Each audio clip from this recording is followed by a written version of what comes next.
Good afternoon. It is with great privilege to welcome you all to the Philippine Foundation for Lung Health Research and Development Incorporated's 12th Biennial Symposium with the theme Exploring the New in Pulmonology, Novel Explicable Wonders in Adult and Pediatric Pulmonology.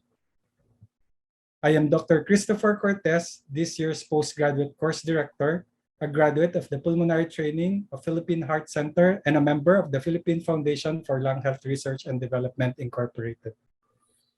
This year's postgraduate course includes 2 tracks that will be presented in succession.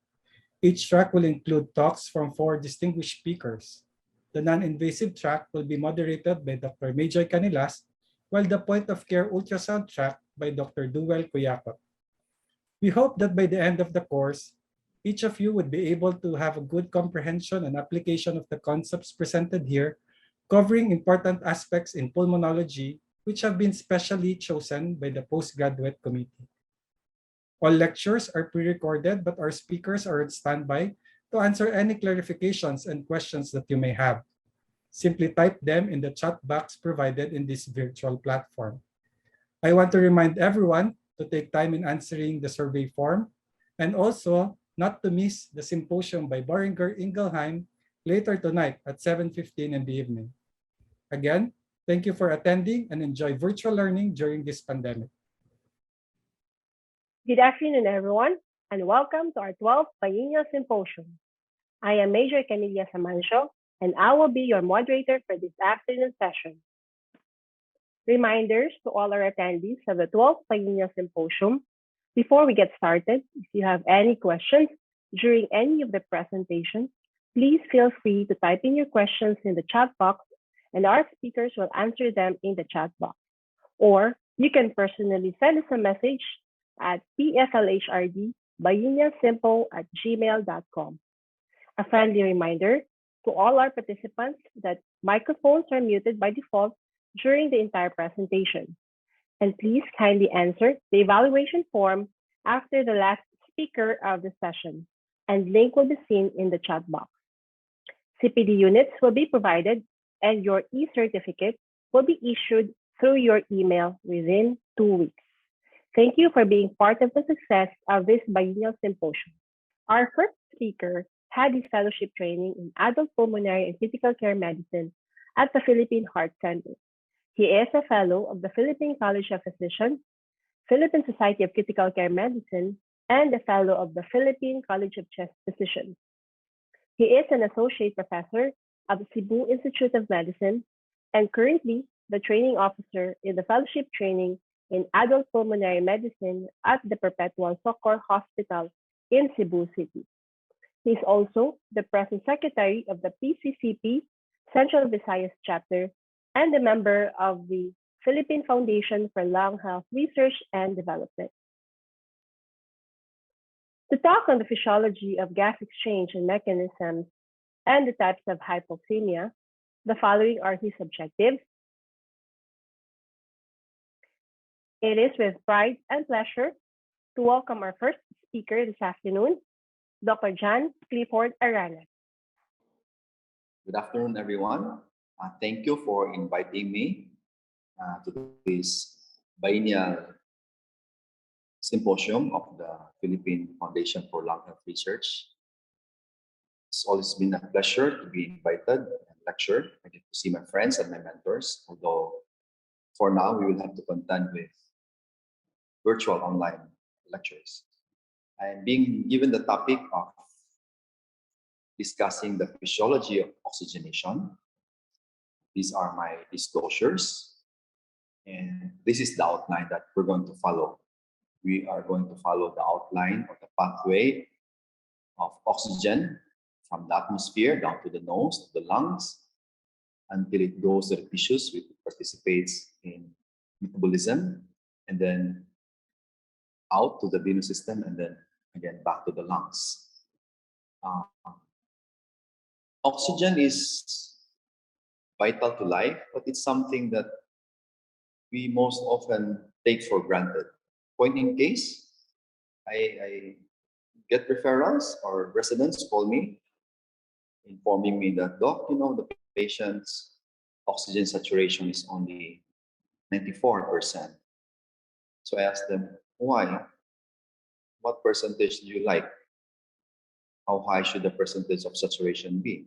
We want it to be 99, 100%. And so they crank up the oxygen, failing to recognize or realize it only need 99% of oxygen saturation, and that is enough.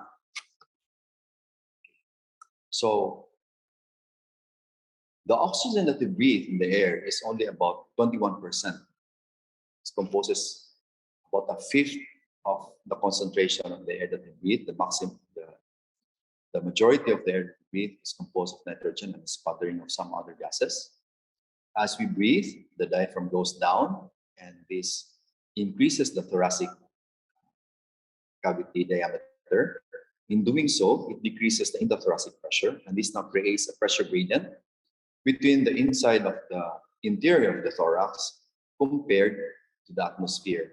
So that air rushes in from the area of weight concentration in the atmosphere to an area of low concentration inside the chest. So basically, this is the anatomy of the respiratory system. Air goes to the nose, from mouth, down to the trachea, and down to the larger airways. But we are not concerned about that. Our main focus is here, in the periphery of the lungs, where you have your respiratory unit. Our focus being in the alveoli and the very thin capillaries that surround the alveoli. If you view this under the microscope, you can see that on panel A, you have there the capillary lumen, which is almost filled with erythrocytes. And on further magnification, you will see that the alveolo-capillary membrane, which is really very thin, is made up of three distinct layers. In the alveolar side is your single layer of alveolar epithelial cells. And this is, on the other side, you have your single layer of capillary cells, and in between is the interspersed interstitium. This is actually a very thin layer, and you can see that the erythrocytes almost fill up the lumen of the capillary. And you can just imagine the ease with which gases traverse from one side to another. And this is very important in terms of gas exchange. Okay.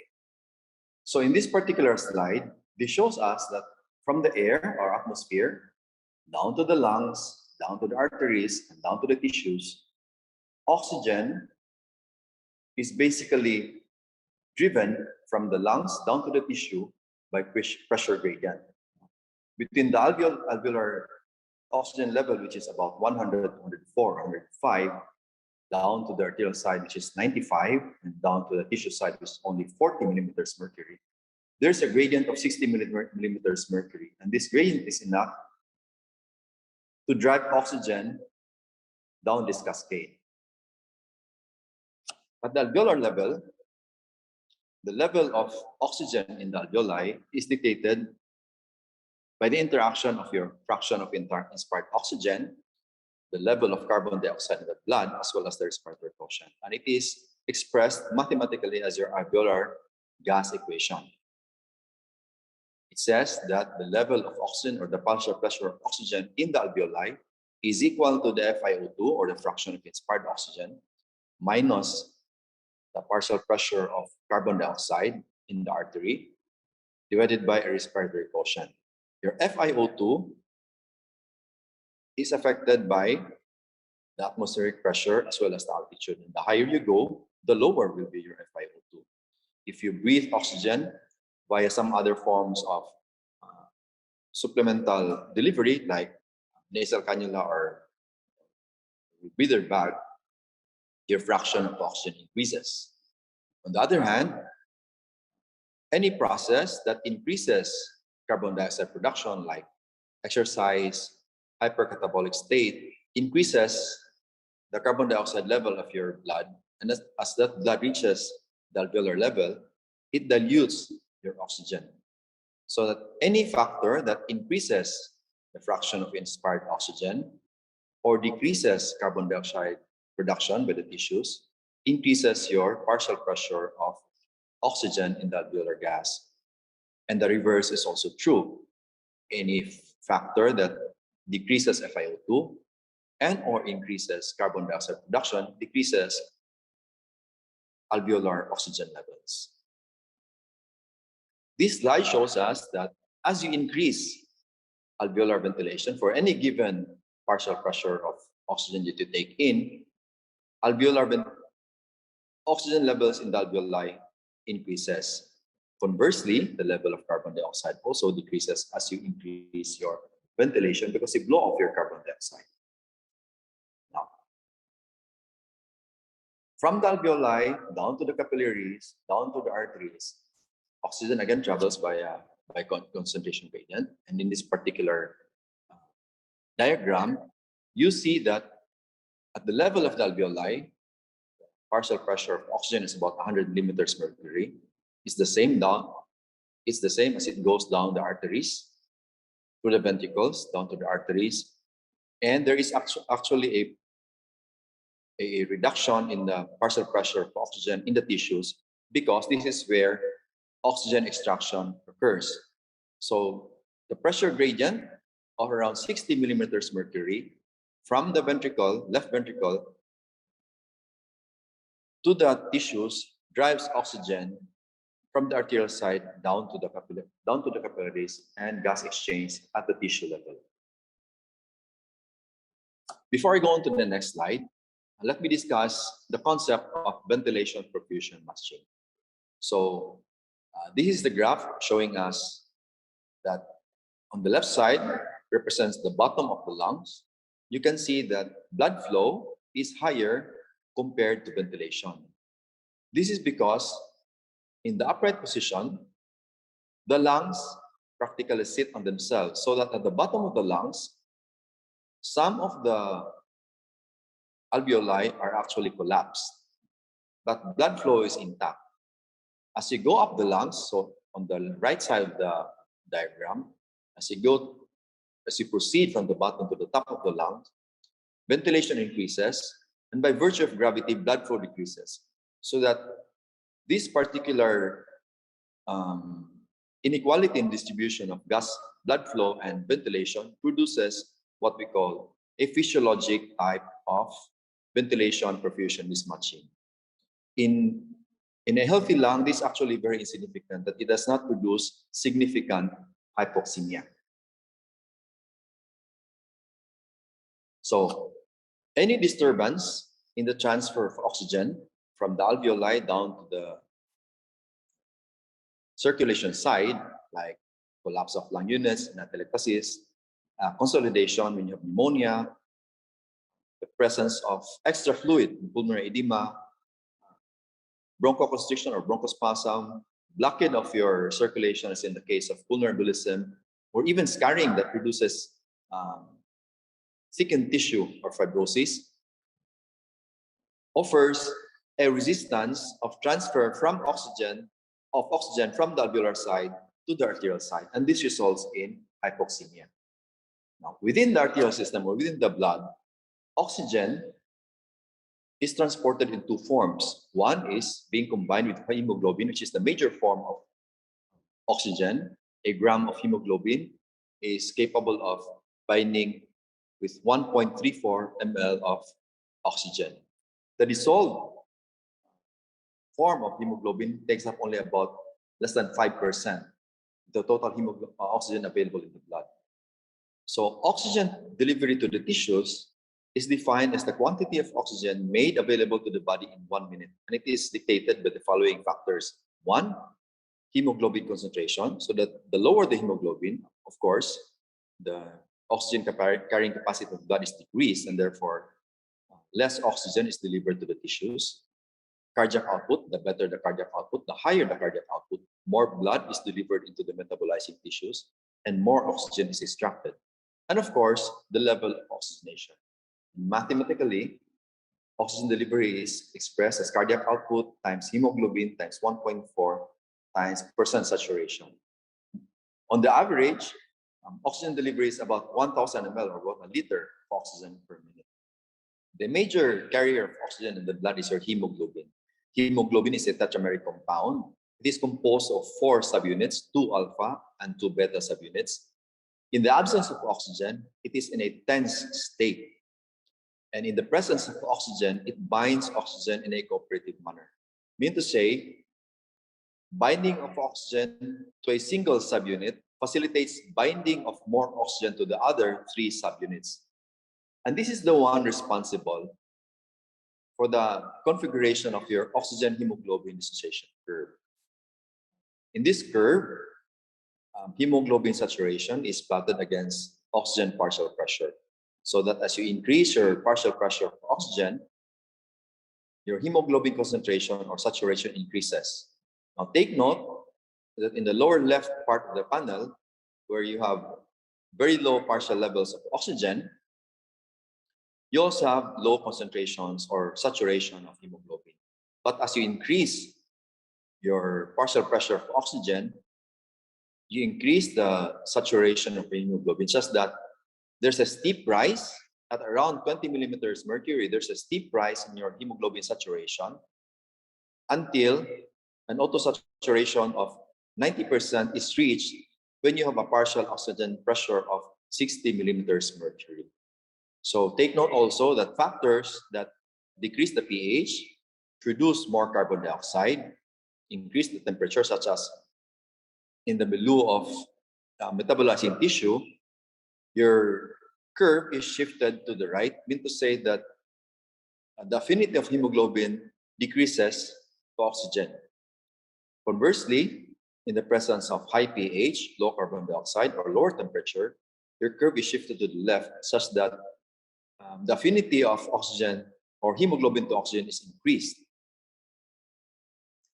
Okay, let me explain this further. In the metabolizing tissues, where you have the products of metabolization, which is carbon dioxide and water, the pH is also lower. In the tissues, hemoglobin becomes less avid to oxygen and becomes more avid to carbon dioxide. So in the process, it releases oxygen to be utilized by the tissues and the cells. Okay, so this is what happens during metabolization. So blood goes from the arterial side down to the tissue capillary side, where by virtue of partial pressure differences, the arterial side being 100 millimeters mercury and the partial pressure of oxygen in tissues is around 40, this causes blood to perfuse now your tissues. And by virtue of your Bohr effect, at this stage or at this level, oxygen freely dissociates from hemoglobin. At the same time, hemoglobin now attracts more carbon dioxide. It is this stage that oxygen participates in metabolism.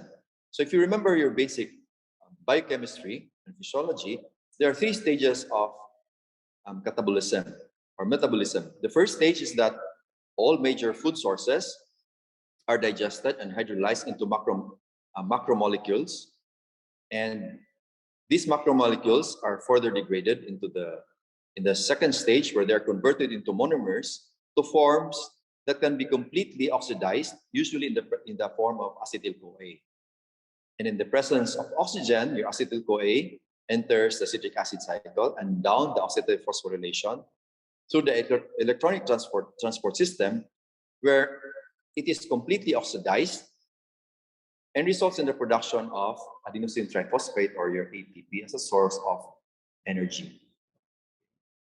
So metabolism in the presence of oxygen takes place in the mitochondria. It is where your glucose is completely metabolized, producing carbon dioxide, water, and more energy in the form of ATP. If metabolism proceeds in the absence of oxygen, it only occurs in the cytoplasm, and there is incomplete combustion or metabolism of your glucose, in the process producing only 2 or very low levels of ATP and lactic acid. Your lactic acid, which is a non-titratable acid, has to be converted to carbon dioxide and water. And remember, if you remember the alveolar gas equation, any process that increases carbon dioxide also decreases your alveolar oxygen tension. So from the metabolizing tissue, where carbon dioxide is produced, Blood is transported by the venous system, going back to the right side of the heart. And it is where, from the right side of the heart, through the pulmonary arteries, goes back to the lungs, and the process is repeated. Okay? And in the lungs, in contradistinction to the Bohr effect, it is the Haldane effect that is in operation here.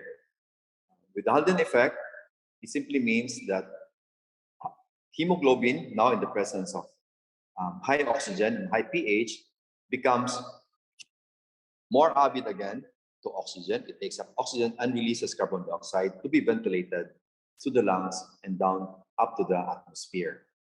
So I have just described to you the journey of oxygen from the lungs down to the tissues and again back to the lungs. And let me just discuss, as a matter of closing, the different mechanisms of hypoxemia. There are four major mechanisms. The first one is inadequate levels of oxygen, be it because of alveolar hypoventilation or decreased fraction of inspired oxygen, like when you go up at high altitudes.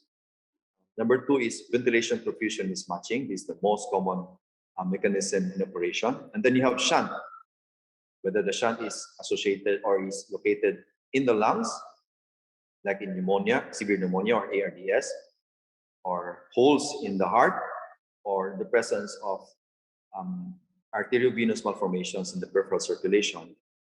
Shunt is a distinct form of mechanism of hypoxemia in that correction of hypoxemia is not complete or is very minimal even with oxygen supplementation. And the fourth mechanism is your diffusion abnormality, which you can see in patients with pulmonary fibrosis. This diagram shows us where the different mechanisms of hypoxemia occurs in the cascade of oxygen transport from the lungs down to the tissues.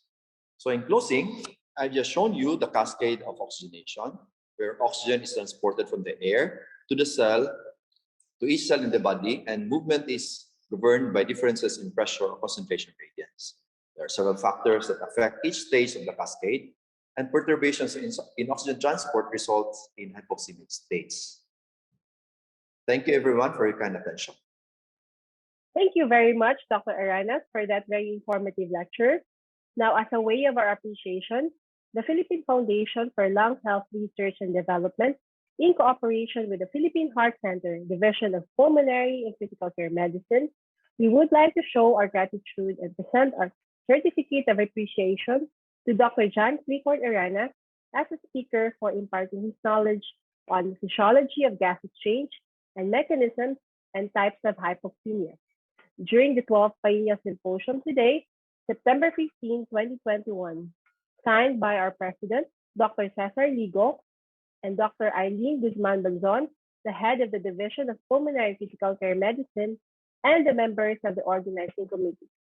With that, we would like to thank our speakers for imparting their knowledge, and to our audience, we appreciate your time and for being with us today. And we would like to invite you to the Boehringer Ingelheim Dinner Symposium after the last session.